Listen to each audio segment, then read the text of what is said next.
Turnberg, ladies and gentlemen, I'd like to welcome you all here tonight for this important lecture entitled Beyond the Balfour Declaration, which is part of the National Balfour 100 programme. The traditional form of greeting among Jews throughout the world is Shalom Aleichem, peace be upon you, and the reply is Aleichem Shalom, upon you be peace. Other religions share cognates to this greeting. Tonight we are fortunate to have as our speaker Lord Leslie Turnberg, who after a distinguished career in medicine has turned his attention to the thorny problem of the Israeli-Palestinian conflict and how peace might be established.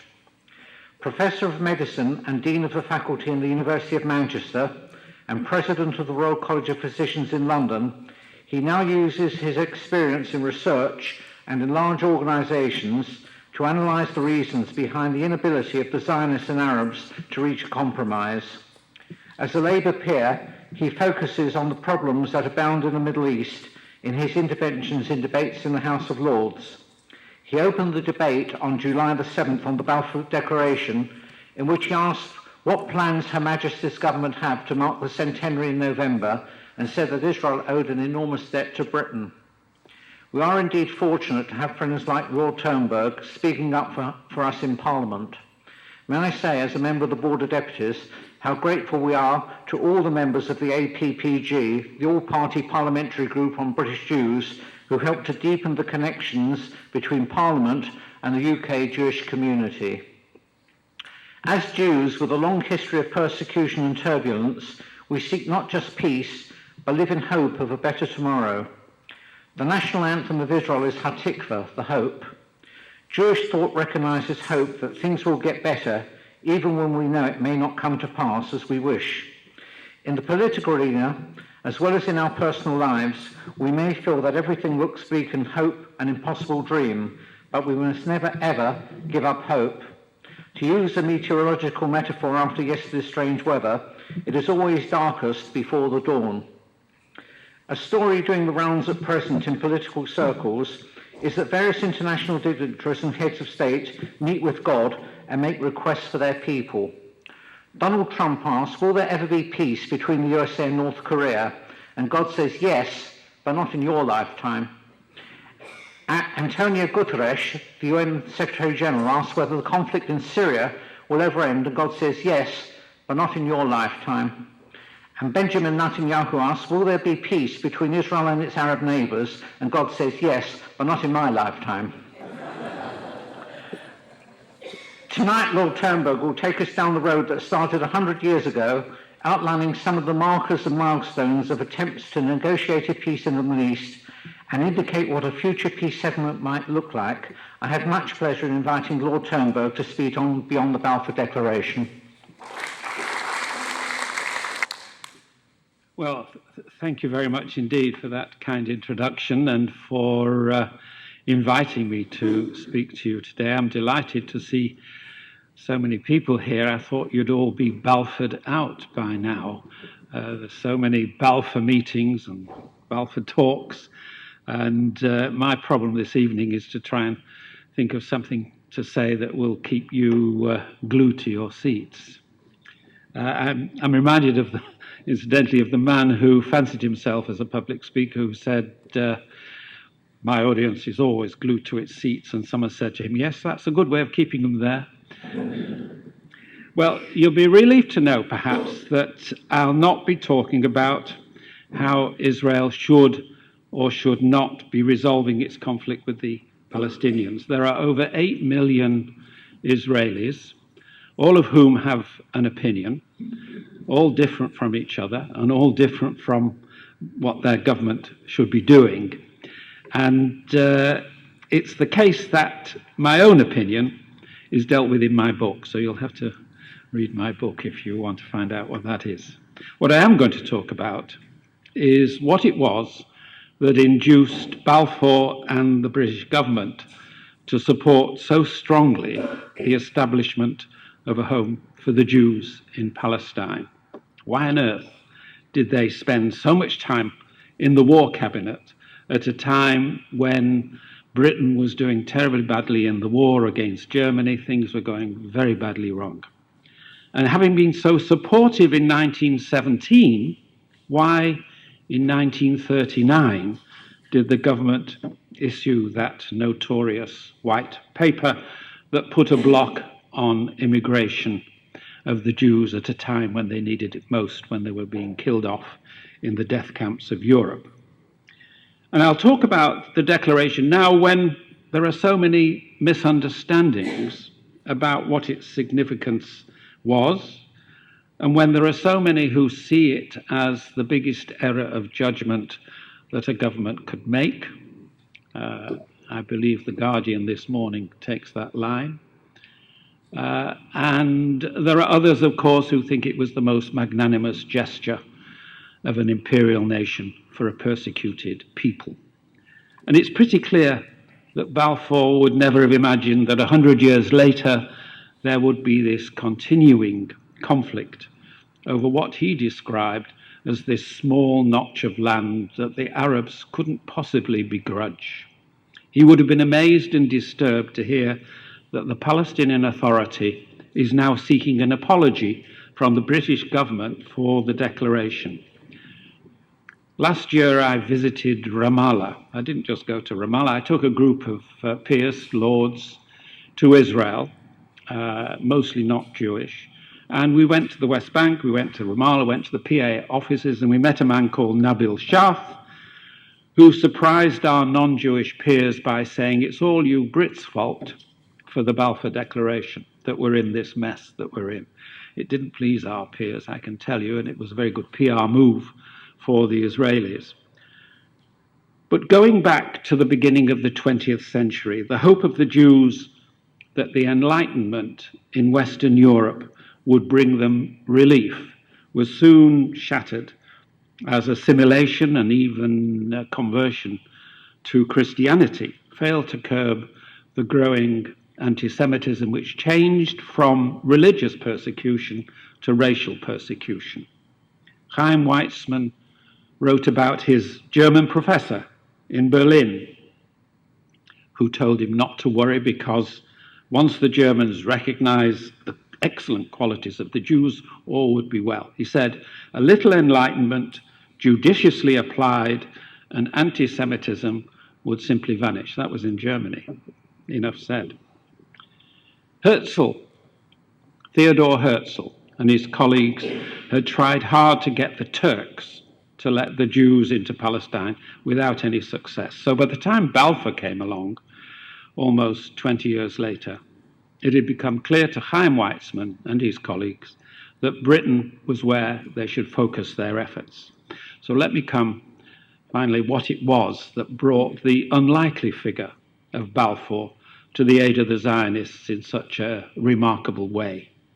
What about the man himself? He was very tall, very thin, languid in appearance, aristocratic in attitude. He would lean on any convenient wall or lie almost flat on the benches in Parliament. He gave the superficial impression of someone who found life all too difficult, and is often remembered for saying, nothing much matters and very few things matter at all. Even as a child, he had to have a nap in the afternoon, and I can sympathize with that. And his teachers regarded him as fragile. Very wealthy, he was more interested in ideas and philosophy and written several books on logic and doubt, and everyone was dazzled by his conversation. He never married, but he was attracted by and very attractive to large numbers of women, and he had an affair for a long while with a married woman. He was admired by most who knew him for his upright character and moral vision. Winston Churchill described him as having the uplifted mentality of a great pope. Of course, all that was far from the whole story, and there was much more to him, as I'll tell you. Once in Parliament, he wasn't taken too seriously, until he was made Minister for Ireland by the Prime Minister, Lord Salisbury, much to the surprise of all his fellow MPs, until it was realised that Lord Salisbury was his uncle. And his real name, Salisbury's real name, was Robert Cecil. And when Bob's your uncle, anything's possible. He went on to become Prime Minister. Not a very happy experience for him, and he stopped that after about 4 or 5 years, until in 1916, Lloyd George, who was then the Prime Minister, brought him back into the War Cabinet as Foreign Secretary. So then we're now in 1916, First World War, Lloyd George's War Cabinet. The question now is, how come did this highly intellectual paragon of virtue, well connected with the aristocracy, come to support the Jews? And there'll be many answers, all but one of which is really the one that's the truth. Was it perhaps the guilt he felt at having passed the Aliens Act, 1904 or 5, which limited immigration from the Eastern Europe, largely of Jews, into what was then a very crowded East End of London? Was it that? Or perhaps it was to repay Weitzman for having developed a method of producing larger quantities of acetone that was used in the manufacture of explosives. It was a very important thing for him to have done. Was it that? Certainly in schools in Israel, they teach them that. Some thought that it was perhaps a way of gaining the support of powerful American Jews in persuading their president to come into the war on the side of the Brits against the Germans. They overestimated the power of Jewish lobbies, as many have done since then. But it was certainly a view at the time. Or was it to make the Germans, to stop them persuading the Jews to come in on their side, which they were doing? There was certainly a question also of whether it was strategically important for Britain to have a reliable ally, the Jews, in the Middle East who would fight with them against the Turks. Brits couldn't rely on the disparate Arab groups, many of whom were rather more inclined to side with the Turks than the English. Clearly, the Brits needed to have a friendly people in such a vitally important area to protect their oil interests and their route through the Suez Canal to India. That weighed heavily with Prime Minister Lloyd George, and it also influenced a little Balfour. But Balfour's support for the Jews predated all of that. In the mid-1890s, 20 years before, he had considered why the Jews were having such a hard time in Eastern Europe and Russia.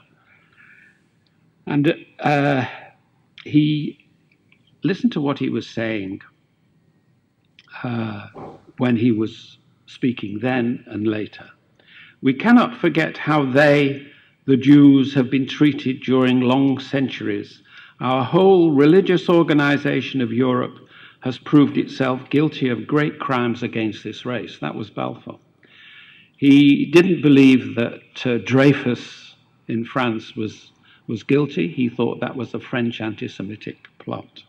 In 1918, he wrote a remarkable introduction to Nahum Sokolov's book on Zionism, in which he said, "The position of the Jews is unique.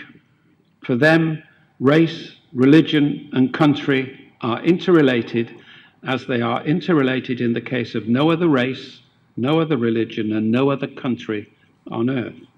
So, if you're looking to try and define whether Judaism is a religion, a race, or a nation, go no further than Balfour. So it was these remarkable sentiments and words by Balfour, that great man, that have to be remembered. Even on his deathbed, he told his niece that he looked back on what he'd been able to do for the Jews as the thing most worth his doing. So, what about the Declaration itself? You all know what it said, dated November the 2nd, 1917, addressed to Lord Rothschild. It contained the critical sentence that revealed that the British government viewed with favour two interlocking ideas: creation of a home in Palestine for the Jews, together with this proviso that nothing shall be done to prejudice the civil and religious rights of the Palestinian population. But there was much more to it than that, and it's clear that these somewhat ambiguous wording was thought out rather carefully. And it came after a lot of debate by Weitzman and his colleagues, who submitted their own proposals, and by the British government officials, who then changed it. First draft by the Zionists included the words, "the reconstitution of Palestine as the Jewish national home." Reconstitution, of course, recognizes the ancient rights of the Jews to the land. But what came out at the other end, after the government modified it, spoke only of the establishment of a Jewish home, not the home. Weitzman tried hard not to frighten the horses by talking about statehood for the Jews. But there was little doubt that Weitzman and even Balfour spoke privately of the declaration leading inevitably to a Jewish state in the fullness of time. And the newspapers soon saw it as such. At that time, the Daily Express headline, "A State for the Jews," and the Times blaring, "Palestine for the Jews," left little doubt as to what they saw as the declaration's meaning. It was greeted with joy by the Zionists, although not much notice was made of it, because it was almost exactly the same time that the Bolshevik Revolution occurred, and that took over a lot of the publicity. Interestingly, as an aside, when Chaim Weizmann was working in Geneva in 1900 or so, spent his time in a cafe expounding on the virtues of Zionism to groups of students, while across the street, in another cafe, Leon Trotsky, another Jew, was expounding on the virtues of communism. And then in 1917, both of them got their way. Quite an interesting condition. Right. Despite the success of the Balfour Declaration, it's pretty clear that it wasn't an official treaty. It had no legal status. It was simply a declaration of sympathy with the Jewish Zionist aspirations, an expression of favorable support for those aspirations. And no thought seems to have been given to how one group, the Jews, were expected to protect the rights of another group, the Arabs, who were intent on killing them off. But of course, to get the agreement of the government wasn't so straightforward. Most members of the cabinet were in favour, including the Prime Minister, Lloyd George. He was a Welshman, small country, small state, liked the idea. He remained strongly supportive. It was the Jewish member of the cabinet, Edwin Montagu, who violently objected. And he wasn't the only Jew who was vehemently opposed to the Zionists. Even the Rothschilds were split down the middle. So few of the wealthy, assimilated Jews saw themselves running off to Palestine to herd sheep and gather olives. Montagu used many of the arguments one hears of today. Why should an assimilated Jew, well integrated into society, want a homeland elsewhere? If I'm an Englishman who happens to be a Jew, why do I need it? Wouldn't a Jewish homeland cause more anti-Semitism than already exists? And wouldn't it create more pressure for Jews to leave England? Wouldn't it be much better to encourage better treatment of Jews in countries where they are less privileged than in England? Isn't the whole idea a pipe dream that would create more difficulty for the Arabs as well as for the Jews? Montagu certainly saw himself as first an Englishman and then as a Jew. But that wasn't how others saw him. He was friendly with the Prime Minister, Asquith, who referred to him in somewhat derogatory terms as the Assyrian when he wrote to his muse, Venetia Stanley. He used to write to this woman every day, even in cabinet meetings. He used to write to Venetia Stanley, not his wife, this other woman. Very strange. Well, his opinion of Montague, as this Assyrian, was not improved when Venetia went off and married Montague and converted to Judaism to do it. Well, Montague managed to hold up the decision on Balfour only for a while, and when he was sent off to India as viceroy, the cabinet went ahead and approved it in his absence. It's sometimes said that Balfour's declaration was purely a British proposal without international approval. But you need to know that that idea flies in the face of the evidence. It had the written approval of the French Foreign Office, where Nahum Sokolov had worked his charm on the foreign minister, Jules Cambon, and in Italy, where he persuaded the prime minister. He also met the Pope, and the Pope said favourable words too. So Nahum Sokolov was quite a man, an unsung hero of Zionism who did an awful lot of work at that time. The Russians were in favour, as were the Italians, and in America, it eventually had the rather belated support of President Wilson, who supported it. So it clearly had international approval. It's important to know that Britain would not have been able to go ahead without the support of its allies. It's a point worth noting when all the blame for Israel's creation lands on the back of Balfour. Just tell them that it was an internationally agreed. But that was far from the end of the story. Remember that the declaration had no legal basis, and even though it was an official statement by a government, it was a little more. And we know how difficult little statements are by governments. It could have got lost at any time. And here's the surprise. It wasn't immediately rejected by the Arabs.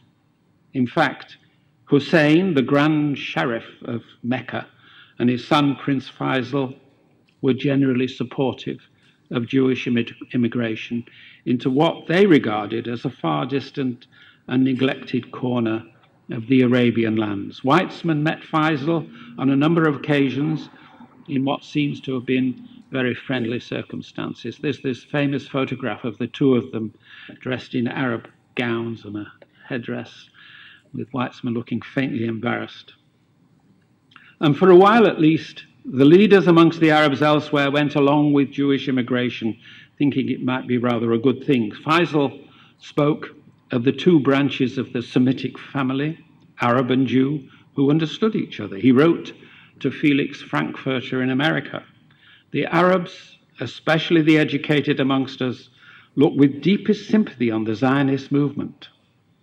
And the daily newspaper in Mecca wrote in 1918 that the Jews were the original sons of the sacred homeland and welcomed them there as brethren. All that goodwill, of course, towards the Jews was lost when Hussein and his sons realized that they had been cheated in what they thought had been agreed with the British. Grand Sheriff Hussein was persuaded to get his Arab colleagues to revolt against the Turks with the promise of a huge Arab empire stretching from Turkey in the north right down to Egypt in the south, all under his control. He would be king, except for that small notch of land around Palestine that he was happy to allow for the Jews. All that sweetness and light towards the Jews was lost when this secret agreement between the French and the British to carve up the Middle East after the war into their own spheres of influence came to light. Neither the French nor the British trusted the Arabs to rule themselves, and were reluctant to even allow them to try in such a strategically important part of the Middle East. So they decided they're going to keep control. And as soon as that came to light after 1917, Hussein and his sons knew they'd been duped, and it was only then that the Jewish influx into Palestine began to be regarded as a symbol of Western colonization.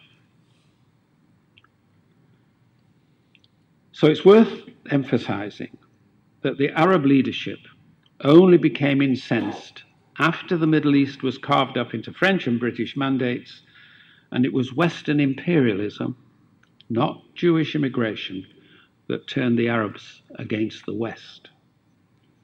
And while Palestinian Arabs had always strongly resisted the influx of Jews, the much wider Arab displeasure only emerged when the Jews became the most obvious local symbol of British perfidy. The neat division of Middle Eastern spoils was justified, at least in part, on the fund assumption that this was a magnanimous gesture by imperial nations, and this is a straight quote from the League of Nations, to administer peoples not yet able to stand by themselves under the strenuous conditions of the modern world. There you go. There was this conviction of superiority by the British that meant that they could take charge of less fortunate souls. Hardly wonder that there was terrible revolts in Syria and Arabia after that. But what of the legal basis of Israel's existence that we all have to face with Israel's opponents? It was at San Remo in 1920 where we move on from a simple expression by the British of viewing with favour a Jewish homeland to a much more significant, internationally agreed recognition of Jewish rights in Palestine. And here again, Arthur Balfour was busy weaving his ideas of support for the Zionists into the fabric of the agreements. It's there in San Remo, the agreement for the Jews was formalized. And instead of simply viewing with favour, Britain was mandated to provide a Jewish home in Palestine. And furthermore, it was the first time that the idea of a Jewish nation, mentioned over 20 times, was put into the words of an international agreement, and the word reconstitution rather than establishment of a home for the Jews also appeared, pointing to historical rights for Jews in Palestine. And it was that agreement that was put up for full international approval 2 years later in the newly formed League of Nations, when all 51 nations voted for it and none against. Well, let me just say a few words about Weizmann. Clearly a towering figure alongside Herzl and Ben-Gurion in Israel's foundation. He was not only largely instrumental in persuading Balfour and the British government to produce the declaration, he ran around the world persuading everyone else to support it thereafter. He worked behind the scenes in San Remo. He was in Geneva, pulling every string he could to get the League of Nations to sign up. And much later, at the UN, when they accepted the League's agreement, he personally worked on President Truman, who was then the president after the war, after World War II, to accept the Jewish state, when all Truman's advisors were telling him not to do it. And he also convinced Truman to include the Negev Desert in the partition plan. It wasn't included before that. He told him that he should, and he did. So here was the international diplomat who made it happen. So it bothers me as a fellow Mancunian, he was a Mancunian by then, that he's so little regarded within Israel for his achievements. The reasons are not too hard to understand, because by the 1930s and later, Britain began to behave badly towards the Jews and had closed the doors on immigration in the vain hope of placating the Arabs. The Jews began to regard the Brits as the enemy, and a much more muscular, aggressive approach was needed against them. And men like Ben-Gurion and Menachem Begin were needed to engage in armed resistance. Weizmann's pro-British negotiating tactics went out of fashion. And Ben-Gurion and he didn't get on, disagreeing about everything. Weizmann mentions Ben-Gurion only once in his biography, and then right near the very end. The history of Zionism is littered with vicious internal warfare. It's amazing they managed to get anything done. But then in the 1920s and 30s, with Balfour and Lloyd George gone, the attitude in Britain changed. Palestinian Arabs rose against both the Jews and the Brits in a series of riots. 1920, 1921, most seriously, 1929.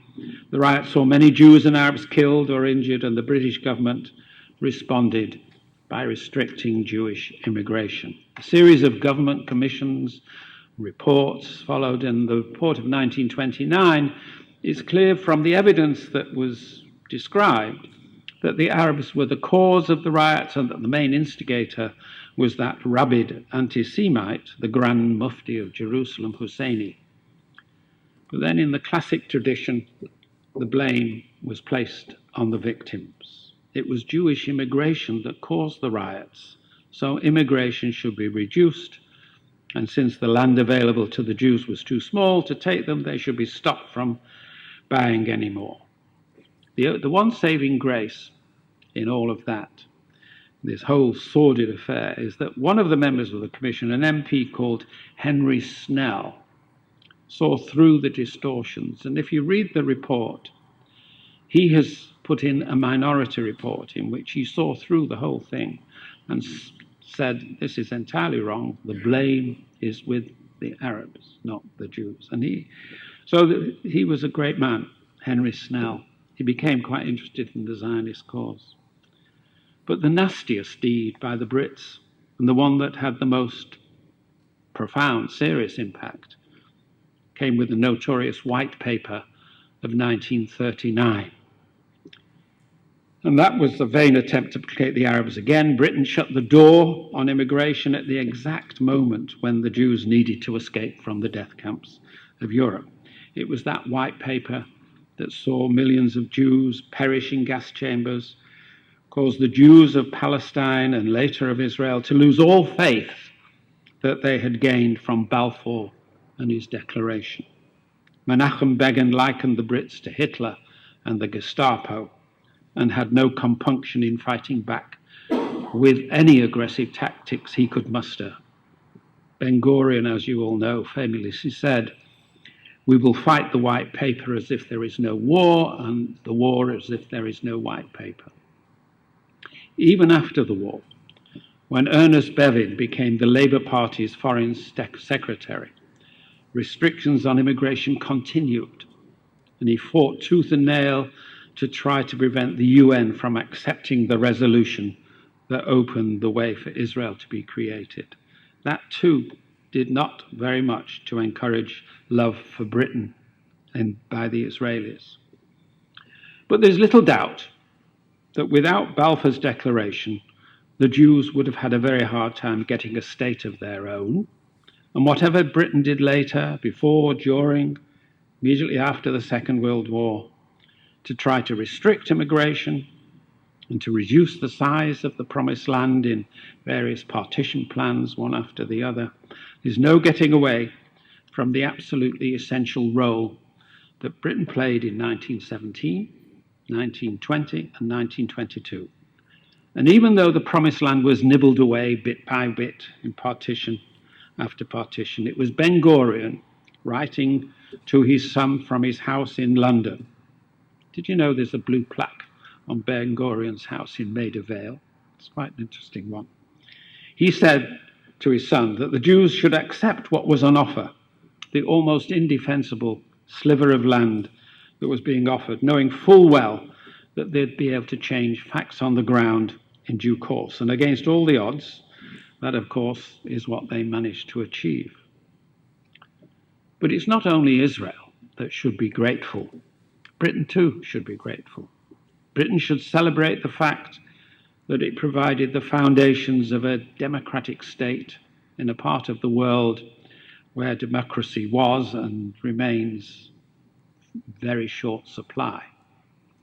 I like to think that despite the difficulties that have to be overcome, if the Israelis and Palestinians are ever to reach a peaceful solution, Britain should celebrate a democracy where religious and ethnic differences are fully tolerated, the only Middle East state where the number of Christians is rising, where gay parades are a feature of life, where the British ambassador mounted a float on the recent gay parade in Tel Aviv. 17 members of the Knesset are Arabs, Supreme Court judge, academics, doctors, professionals, and so on are all Arabs, as I'm sure you know. Britain should be proud of what it started, and now more than ever, it needs Israel's cooperation in security cybersecurity and trade. People now ask me what I think are the prospects for a solution to the current standoff between Israelis and Palestinians, who are so far apart, as if I know. But it is fascinating to see that 100 years after Britain set the ball rolling for a Jewish state in the Middle East, now, at long last, the more pragmatic Arab states, Saudi Arabia, Egypt, Gulf states, Jordan, are showing signs that they, after 100 years, might be willing to accept a Jewish state too. That, of course, all depends on Mr. Abbas recognizing a Jewish state, and perhaps Mr. Netanyahu curtailing his West Bank expansionist plans. Everyone knows there are enormous advantages to everyone to be gained from a peace deal. Will it happen soon? Highly unlikely. Will it take new and braver leaders on both sides? Almost certainly. Is it worth all the effort? Definitely. Thank you very much.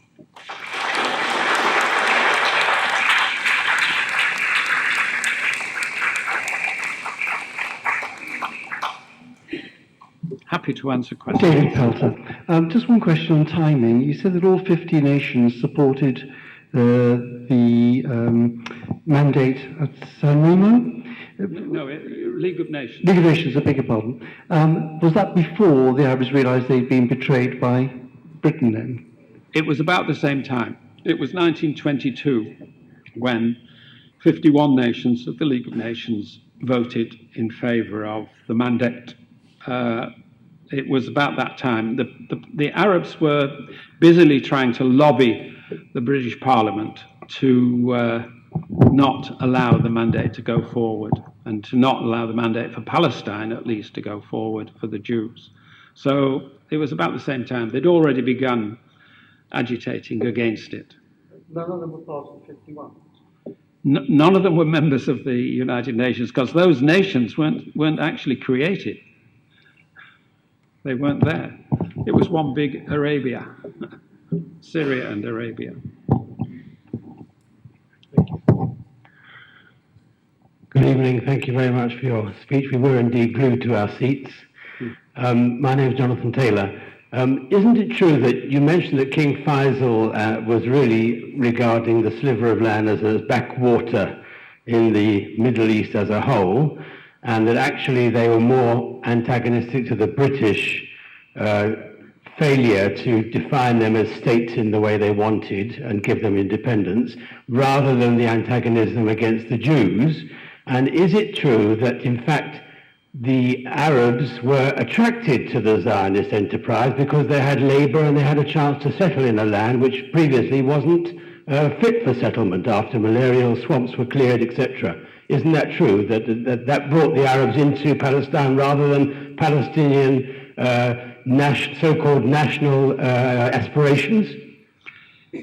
Certainly Arabs emigrated from other countries into Palestine as the Jews came in, but it's certainly the case that Faisal and his father Hussein were supportive initially of Zionists coming into Palestine. Faisal himself was desperate to take over the rule of Syria. And the French had designs on Syria. In fact, they put it under their own mandate and chucked him out. But Faisal thought the Zionists would work on the Brits to stop the French taking over Syria. So it was a bit of intrigue there. He was hoping that the Zionists would help keep the French out of Syria and he could then rule. That didn't happen. But it was always the case that the Palestinian Arabs, the ones that lived there, were against Jewish immigration from the very beginning. Hi, Anthony Blake. I'd like to thank you very much indeed for your very enlightening talk. I'd like to bring it up to date, as it were, and not to say something which perhaps might be too political. But I do note your position in the House of Lords as a Labour peer. And without putting too fine a point on it, I think a lot of us here, not that I can speak for everybody here, are very concerned about the antipathy, and that's being very polite, I suppose, and euphemistically, towards the Israel and, in fact, Jews here, which has been, I suppose, the example has been set by the leader of the Labour Party, and Jeremy Corbyn, who specifically makes the point of not saying anything pro-Jewish because he might be disturbing his Hamas friends. Well, you've got my Achilles heel. I'm a member of the Labour Party, and I'll have to bear that in mind. The question, you're absolutely right. From my own angle, Jeremy Corbyn is a disaster for the Labour Party, as it would be a disaster for the country, and he'd be a disaster for Israel. So I have no truck with the leader of our party. The question then arises, what should I do about it? Should I resign from the Labour Party? And it bears thinking about. There are a number of difficulties with that. Some of my colleagues have actually resigned from the Labour Party, only one Jew so far as I know. And it's certainly tempting. The problem is, Corbyn is not going to be there forever. With a bit of luck, we'll get him out. Have I got more influence on the Labour Party being a member in the House of Lords than being on the crossbench? The experience of one of my colleagues who left and went onto the crossbench is that he now feels very isolated and not able to influence anything. So for the moment, I'm staying where I am and trying my best to work from within. But it isn't a comfortable position. You're absolutely right. I can't say I'm very happy with it. I'm fortunate that I'm in the House of Lords for a number of reasons. One is most of the members of the Labour Party in the House of Lords don't like Corbyn at all, non-Jews as well as Jews. They think he's not the man to lead the country. It would be dangerous. Most of the peers in the Labour Party are much more centrist than not. So it's a difficult time. I can't stand the Tory party either. And at the moment they're in complete disarray, and I just hope that they don't lose their way completely to allow Corbyn in. Difficult times. Shula Arnhem.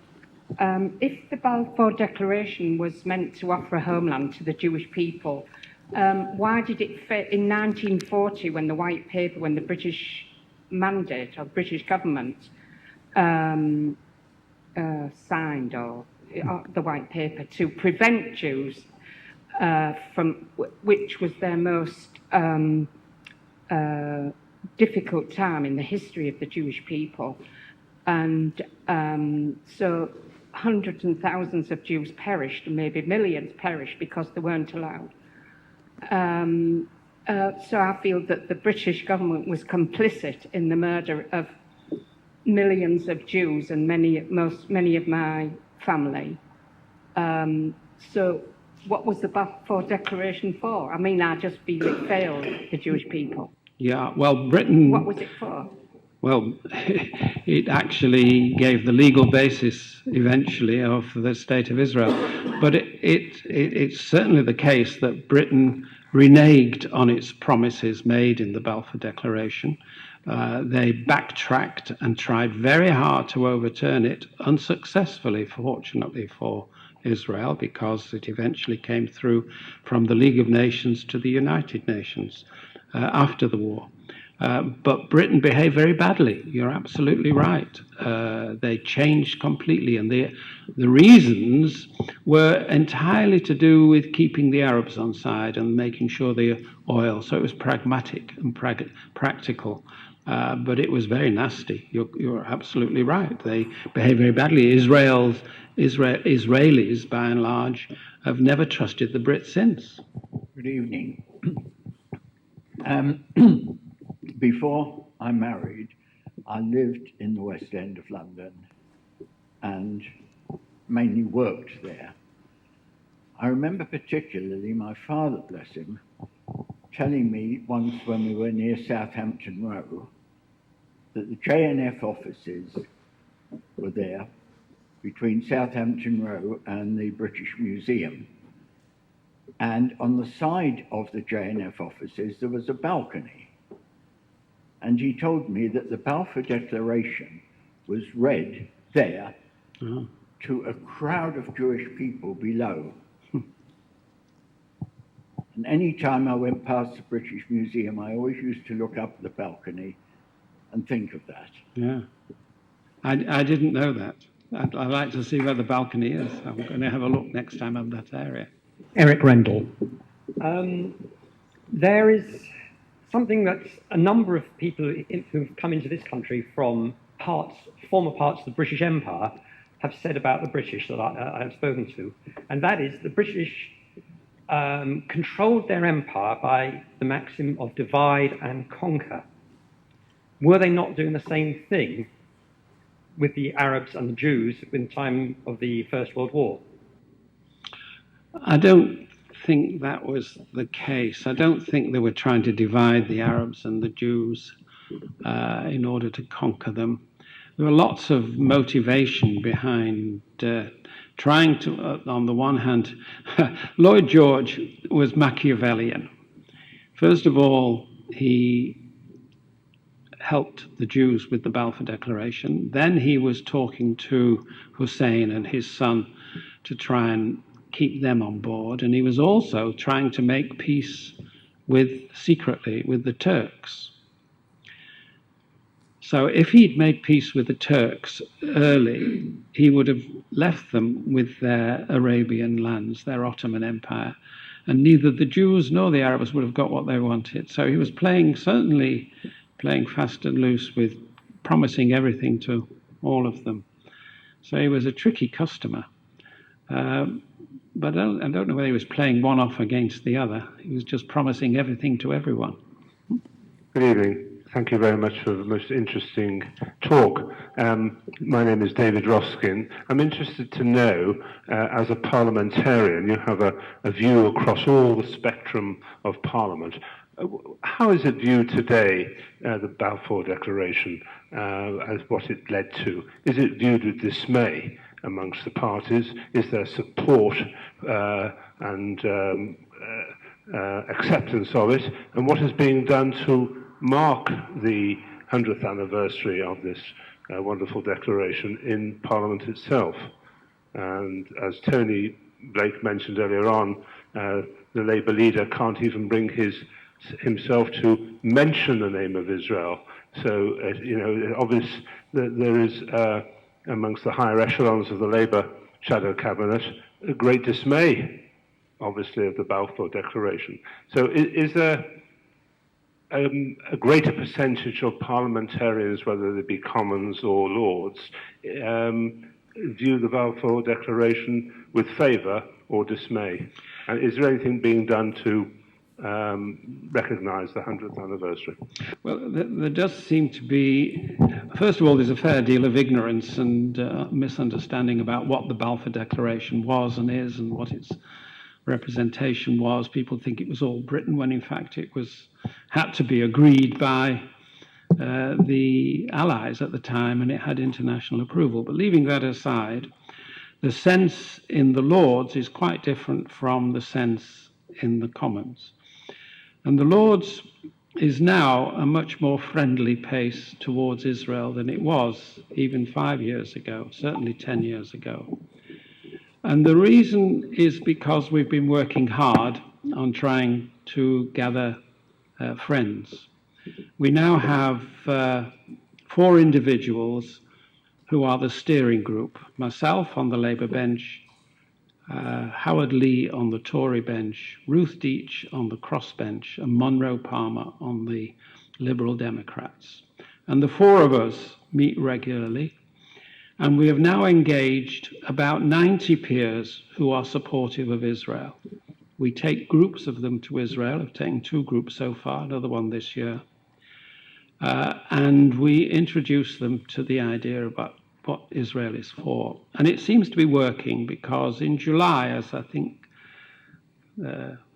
we heard earlier, that we had a debate that I introduced on something about how will the British government mark the Balfour Declaration. And it was only an hour and a half debate, that's all we could get. It was only an hour at the beginning, but then because 31 speakers put their name down, they had to increase it to an hour and a half. Well, I had 10 minutes at the beginning, and all the rest had 2 minutes each, including the chief rabbi, the ex-chief rabbi, Lord Sachs came in. And of the 30 speakers, 24 were very favorably supportive of Israel. Most of them were our colleagues that we'd enlisted in our system. And there were 2 or 3 who spoke against, but they were vastly outnumbered. Now, whether that represents the opinion across the whole House is another matter, but it was very heartening to hear them. And to read the debate, it's very good. You can get it on Hansard if you go online. The Commons is a different kettle of fish. I think the Commons is much less organized. There's rather less Jewish peers than there are Jewish members of Parliament than there are Jewish peers. And I think they have a harder time, the Jewish members of Parliament, than we do in the Lords. When we asked the minister, who was responding on behalf of the government, how they were going to mark it, she said, "We will mark it with pride." So, and that's what the Prime Minister has actually said. We're going to mark it with pride. And as you probably know, there's going to be a dinner with Netanyahu and Mrs. May and a variety of others in November. I don't know whether that answers you. It's two-handed. And I'd like to call on Professor Irving Taylor to propose the vote of thanks. Thank you, Spencer. It's my great pleasure and privilege to propose this vote of thanks to our very eminent speaker, Lord Turnberg, although his true title is Baron Turnberg of Cheadle in the county of Cheshire. I prefer to call you Les. Les and I have known each other for over 40 years. I don't know whether you remember, Les, our first meeting, which was when we were members of a very prestigious club called the M62 Club. You were working in Manchester and I was in Liverpool. It was a fun place and it was a fun club. Not the sort of clubs you're sort of thinking about. Les, it's been an excellent talk. You've educated us and provided us with a masterly erudition of a very difficult, of a very complex subject, but you've explained it so clearly. And I think we now begin to understand the personalities who were involved, not only Balfour himself, but all the personalities that were involved in the post-Balfour era. I think I ought to just reiterate something that Spencer said earlier on. I think when I look back, I think there are very few individuals who have made greater contributions to British medicine over the last 40 years than Les Turnberg, not only, as we've heard, as a professor of medicine, a dean of a medical school, a president of the Royal College of Physicians, but also as a Labour peer.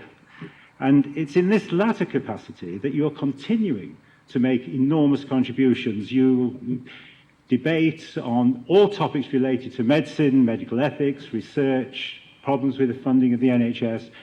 But as we've also heard, when it comes to any debate, any discussion taking place in the House of Lords related to Israel, related to the Middle East, then your comments are looked forward to and are greatly appreciated. And I think this is why your contributions have continued over many, many years.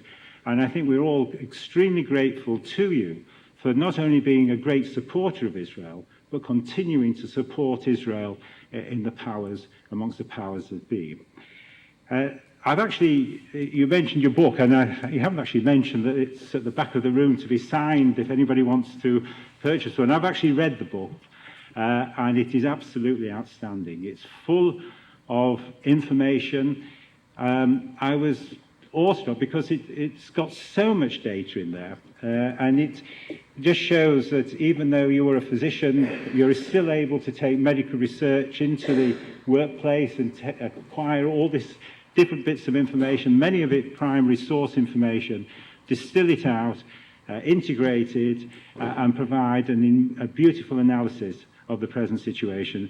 And certainly it is a book worth reading.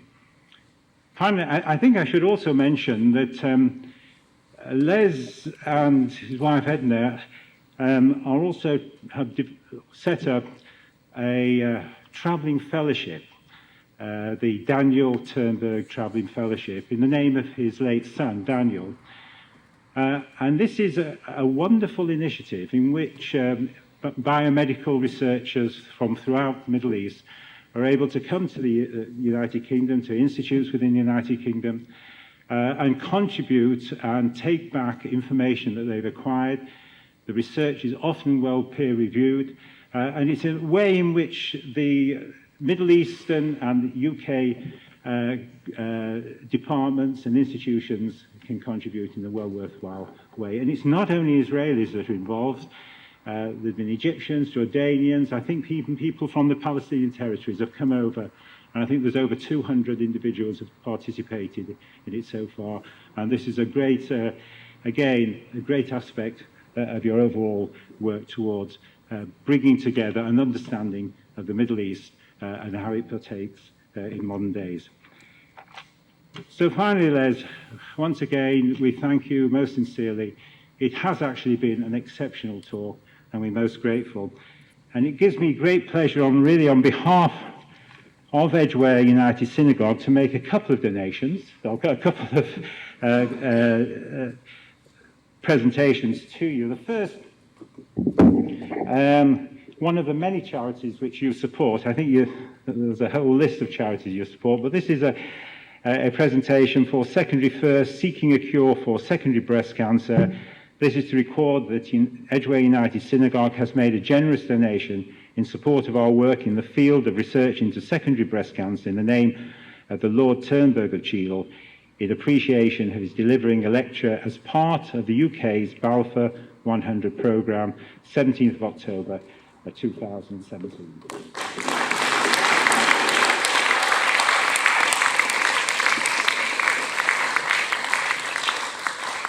And also, we are actually in a shul, so I thought you'd need a bit of spiritual encouragement as well. And and I can tell you, a very good bottle of whiskey. I'm sure it'll go down very well. We don't have whiskey at the back of the hall, but we do have refreshments for those who attended. And thank you all for coming, and please come to our next session. On Tuesday, the 21st of November, will be the lottery-funded London Jews in the First World War. We were there too. We have fascinating stories about Jews all over London, both civilians and the military, and you're invited to bring stories about your family and any memorabilia, and that will be recorded by the people who are administering this project. So Tuesday, 22nd of November is the next session on London Jews in the First World War.